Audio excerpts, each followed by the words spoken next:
Circle کے بارے میں آپ کو تھیوری پتا ہے، کون سے سائنٹسٹ نے کہا ہے کہ جو سرکل بن جائے اس کا کوئی اینڈ ہوتا ہی نہیں ہے۔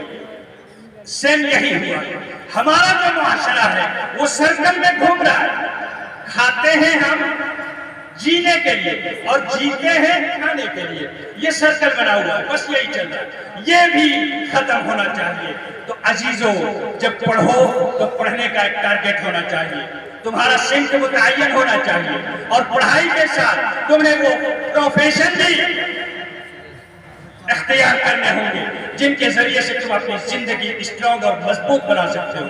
ہماری جو طالبات ہیں وہ بھی اپنے لیے بہترین قسم کے پروفیشن میں حصہ لے سکتی ہیں۔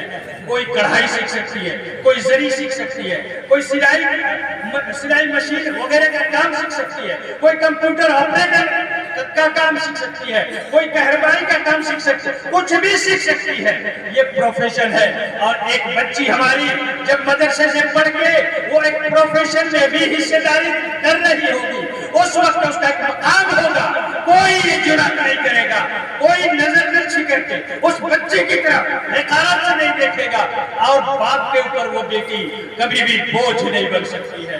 اور اس کو بیلنس رکھنا پڑے گا، ایسا نہیں یہ بھی ایک مس بیلنس ہو گیا ہے۔ اس کی وجہ سے بڑی پریشانیاں ہوئی ہیں معاشرے میں۔ تو یہ ہماری ان بچیوں کے لیے، بچوں اور بچیوں کے لیے ایک ہدایت تھی کہ اپنی تعلیم کے ساتھ ساتھ پروفیشنل جو کام ہے ان میں بھی انٹرسٹ لینا ہوگا، اور اس کے بغیر کام نہیں چلے گا۔ ایک لاسٹ پوائنٹ جو ہے وہ مینجمنٹ ہے، مدارس اور مراکز تعلیمیہ ہیں، اور ان کو بھی یہ بات یاد رکھنی ہوگی۔ سب سے پہلی چیز نصاب تعلیم جو پوشیدہ ہے، فرسودہ ہے اور بہت پرانا، جو نادائق عمل ہو چکا ہے، جو لائق عمل نہیں رہ گیا ہے، اسے تجدید کی ضرورت ہے وقت اور حالات اور ضرورت کے تحت، اور اس میں پروفیشنل مواد اور سبجیکٹ کا ڈالنا ضروری ہے۔ اور یہاں گارجن اور پیرنٹس کی بھی ذمہ داری بڑھتی ہے کہ وہ مطالبہ کریں، جب اپنے بچوں کو بچیوں کو مدرسے میں ڈالیں تو وہ اس طرح کے سبجیکٹ اور مواد کا مطالبہ کریں اہل مدارس سے، تاکہ وہ مجبور ہوں ان کو ایڈ کرنے کے لیے۔ نصاب کی تجدید اور اس کے بعد ایک پروفیشنل اور بہترین قسم کے ٹیچر کی ایک جو ٹیم ہوتی ہے، بہترین کوالیفائڈ ٹیم ہونی چاہیے جو بچوں کو اچھی تعلیم دے سکے، تبھی ہمارا جو ثقافی جو معاشرہ ہے وہ مہذب اور مثقف بن کے ہمارے سامنے ابھرے گا۔ اور پھر اس کے بعد ایک چیز جو اور بھی ہے، اور اس کو ہم اقتراح کے لیے لے سکتے ہیں کہ مالی تنظیم ہونی چاہیے۔ مالی تنظیم جو ہے یہ بہت بڑا المیہ ہے، اس کی جانب اشارہ کروں گا۔ زکوٰۃ کا جو مصرف ہے، اللہ سبحانہ و تعالیٰ نے زکوٰۃ کو کسی کو زندگی بھر پالنے کے لیے یہ سسٹم نہیں بنایا، بلکہ 3-4 سال تک اسے زکوٰۃ دیا جائے، اور 3-4 سالوں میں وہ اپنے پیروں پر کھڑا ہو جائے، اور کھڑا ہونے کے بعد پھر وہ اس قابل بنے کہ دوسروں کو زکوٰۃ دے۔ زکوٰۃ کا یہ مقصد ہے، یہ نہیں کہ زندگی بھر اسے پالا جائے۔ لہٰذا ایک انسان ہے، 10 روپیہ اس کا فطرانہ نکلتا ہے، اس کو 1 روپیہ کر کے 10 لوگوں میں تقسیم کر دیتا ہے۔ 1 روپیہ سے کوئی بزنس کر سکتا ہے کیا؟ 1 روپیہ سے کوئی انویسٹ کر سکتا ہے کیا؟ اگر کسی نے اپنا زکوٰۃ کا مال 1000 نکالا اور وہ کسی کے حوالے کرتا ہے تو یقیناً وہ اس کو کسی مصرف میں لا کے کوئی دکان کھول سکتا ہے، کوئی بزنس شروع کر سکتا ہے، اور 1-2 سال میں وہ اپنے پیروں پر کھڑا ہو سکتا ہے۔ تو یہ جو سسٹم ہے اسے سمجھنا چاہیے اور سمجھانا چاہیے، تاکہ ہمارے جو مدارس اور مراکز ہیں ان کے ساتھ بھی ناانصافی نہ ہو، اور وہ بھی کسی کے ساتھ ناانصافی نہ کر سکے۔ مدارس کے لیے یہ بھی ایک اچھی بات ہوگی کہ وہ اپنے لیے بھی انویسٹ کا سوچے. بڑی بڑی بلڈنگیں بنتی ہیں, مہمان خانے بنتے ہیں اور نہ جانے کیا کیا بنتے ہیں, انہی میں سے ایک بلڈنگ مارکیٹ میں بنا دی جائے, ایک چھوٹی سی ٹکڑی زمین کی دی جائے انویسٹ کے لیے, اسے مدرسہ کے مصرف میں نہ لایا جائے بلکہ یہ کہہ دیا جائے کہ یہ مدرسے کے لیے مختص ہے, اس کا جو مصرف, اس کا جو فائدہ آئے گا وہ مدرسے کے تحویل میں ہوگا, لیکن وہاں نہ بچوں کو رکھا جائے نہ کلاس روم. یعنی انویسٹ کے لیے, استثمار کے لیے ایک بلڈنگ, ایک زمین, ایک دکان, ایک پیٹرول پمپ یا ایک دواخانہ, جو بھی میسر ہو, جتنا پیسہ جمع ہو سکے اس طرح سے انویسٹ کیا جا سکتا ہے. یہ بھی ایک بہترین مالی تنظیم ہوگی. تو مالی تنظیم یہ ایک اہم چیز تھی. اور آخری چیز جو ہمارے عام لوگ ہیں, عام لوگوں کی ذمہ داری کم نہیں ہے میرے بھائیوں. میں آخری بات یہی عرض کروں گا, عام لوگ جو ہیں چاہے ان کے بیٹے بیٹیاں مدرسے مراکز تعلیمیہ میں پڑھتے ہیں یا نہیں پڑھتے, اس کا احساس رکھنا. یہ فیکٹریاں ہیں اور ان فیکٹریوں میں قوم کے بچے بچیاں آ کر مسلسل ہوتے ہیں. یہاں وہ کھڑے سونا بن کے نکھر کے سامنے آتے ہیں. ان کو نکھارنے کے لیے آپ کا تعاون چاہیے, آپ کی محنت چاہیے, آپ کے دل اور آپ کی روح سے ان اداروں کو, ان فیکٹریوں کو شفقت کی ضرورت ہے.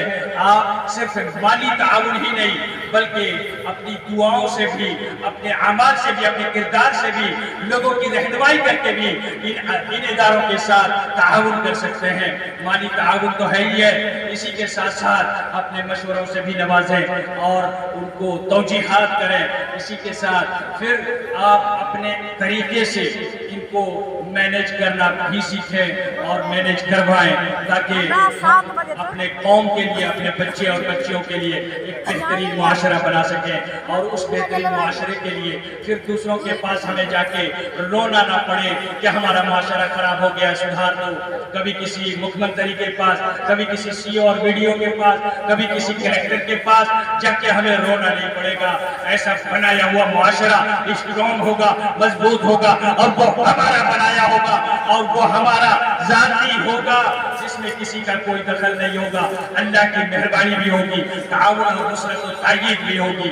اللہ سبحانہ و تعالی ہمیں ایسے معاشرے کو ایجاد کرنے کی توفیق عطا فرمائے.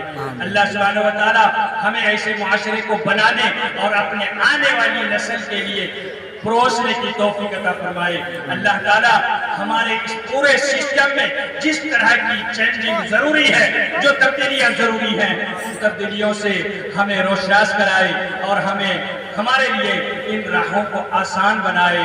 ھذا وصلی اللہ وسلم وبارک علی نبینا محمد وعلی آلہ وصحبہ اجمعین.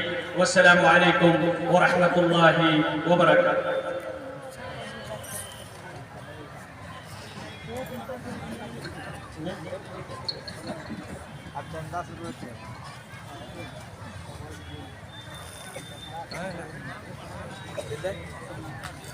السلام علیکم ورحمۃ اللہ وبرکاتہ. حضرات گرامی, یہ تھے ہمارے برادری گرامی, عالم جلیل, فاضل نبی, ایک محنتی اور کامیاب داعی فضیلت الشیخ عبداللہ القافی المدنی حفظہ اللہ و تبارک. میرے بھائیوں, شیخ محترم جامعہ اسلامیہ مدینہ منورہ کے ان فضلاء خارجین میں سے ایک ہیں جن کو اللہ رب العالمین نے غایت درجہ اور بے پناہ صلاحیتوں اور لیاقتوں اور استعدادات اور کمالات سے نوازا ہے, اور جنہیں اللہ رب العالمین نے داعیانہ کردار, داعیانہ جذبات و احساسات سے بھرپور نوازا ہے. میرے بھائیوں, سعودی عرب کا ایک بہت ہی معروف و مشہور شہر ہے تیمہ. تیمہ کے اندر ایک بہت بڑا دعویٰ سینٹر ہے, مرکز الدعوہ اور ارشاد. وہاں شیخ محترم تقریباً 20-25 سال کے لمبے عرصے سے داعی کے فرائض انجام دے رہے ہیں۔